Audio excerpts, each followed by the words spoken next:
Stop getting box braids. Stop getting dreads, as y'all like to call it. Not for you. Step 3. Actually, dreads or matlocks are for everyone. They popped up in almost every single culture around the world. That includes Northwestern European culture, like the Vikings. And who were the Vikings? Oh my gosh, they were white people. Okay, let's finally have this conversation, because there are way too many white people who feel so confident opening their mouths about things that they don't know anything about. And then there's other white people who genuinely want to learn and understand why we keep bringing up this topic. So let's get into it.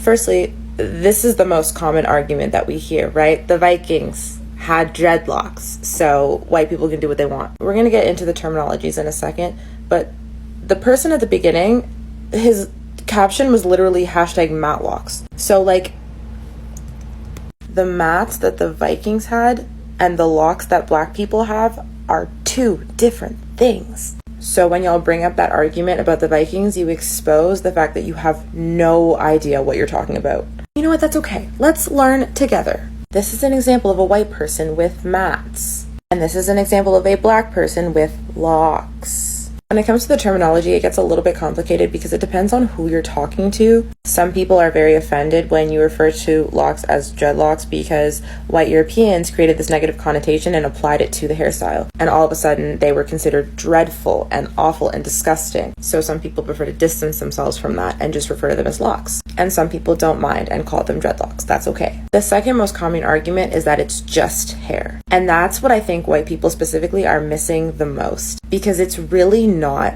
just hair. It's quite literally an entire identity in and of itself. Going back to the person I showed before, this is my younger brother, Dante.